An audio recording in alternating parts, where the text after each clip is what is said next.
Breaking, BJP पर बरसे सपा सांसद अवधेश प्रसाद, आंदोलन का ऐलान। सपा सांसद अवधेश प्रसाद बोले, बीजेपी देश से अमन चैन और संविधान खत्म करना चाहती है। अयोध्या के विकास में पूरी तरह फैल रही है सरकार।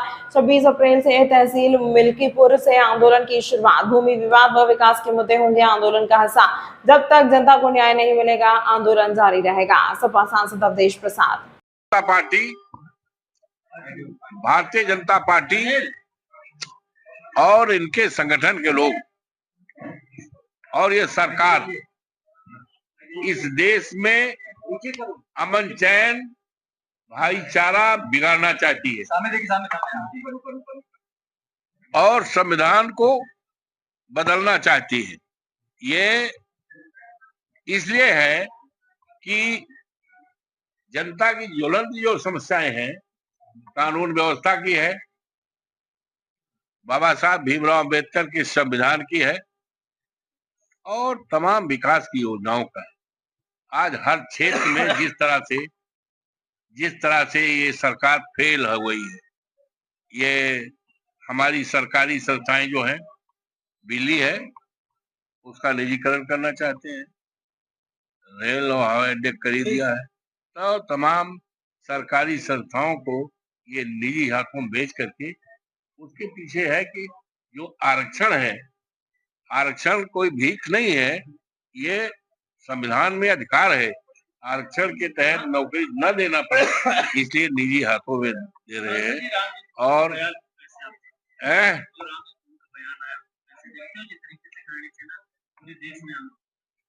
ऐसा है, ये भारतीय जनता पार्टी और इनकी सरकार की रणनीति है कि देश में अमन चैन बिगाड़ा जाए, कानून का राज खत्म किया जाए और लोग इसी में उलझे रहे और इसके पीछे कुछ नहीं।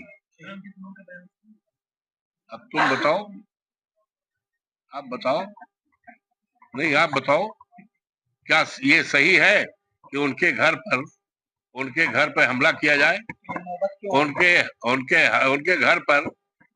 घर पर हमला किया जाए, उनके परिवार वालों जान के लिए खतरा पैदा किया जाए और इकट्ठी भीड़ की जाए, ये क्या है आप बताइए। और ऐसे समय पे जब प्रदेश का मुख्यमंत्री आगरा में हो और बड़े पैमाने पर उनके घर को घेरा जाए, क्या उचित है? आप बताइए। हाँ, तो ये है, ये अच्छा नहीं है। ये देश के लिए, समाज के लिए, देश की एकता अखंडता के लिए और गंगा जमुनी की जो संस्कृति है, ये उसके विपरीत आचरण है। इस तरह आचरण नहीं होना चाहिए। हाँ, और कल बाबा साहब भीमराव अंबेडकर का जन्म दिवस है। बहुत इस अवसर पर सभी क्षेत्रवासियों को पंचकुशी परिक्रमा की चौड़ीकरण के नाम पर उठाया और इन सारे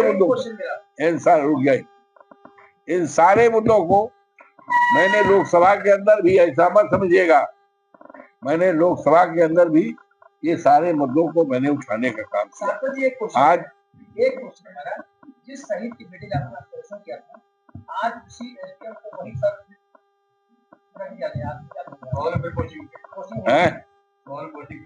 ये गलत है, नहीं होना चाहिए। ये बहुत गलत है, नहीं होना चाहिए। ये बहुत गलत है। प्रशासनिक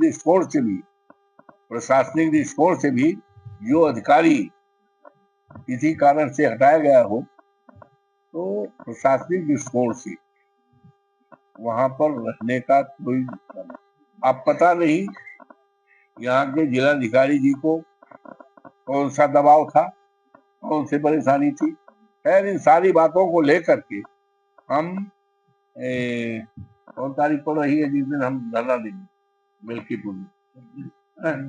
कौन दिन पड़ेगा? शनिवार। 26 अप्रैल को हम इन तमाम मुद्दों पर लेकर तहसील मिल्कीपुर से शुरुआत करेंगे। सारे मुद्दे जुड़े रहेंगे, सारे मुद्दे, और उसके बाद बहुत बड़े पैमाने पर फैजाबाद मुख्यालय पर बहुत बड़े पैमाने पर हम संघर्ष की शुरुआत करेंगे। ये सारे मुद्दे शामिल रहेंगे, चाहे अयोध्या के विकास के नाम पर लूट का मुद्दा हो, और चाहे 84 कोसी परिक्रमा के नाम पर किसानों की जमीन का मामला हो, और चाहे किसानों की जमीन को जबरदस्त तरीके से बैनामे का, ये सारे सवालात को लेकर बड़े पैमाने पर हम मुख्यालय भी करेंगे, लेकिन सबसे पहले 26 अप्रैल को मिल्की भूमि करेंगे।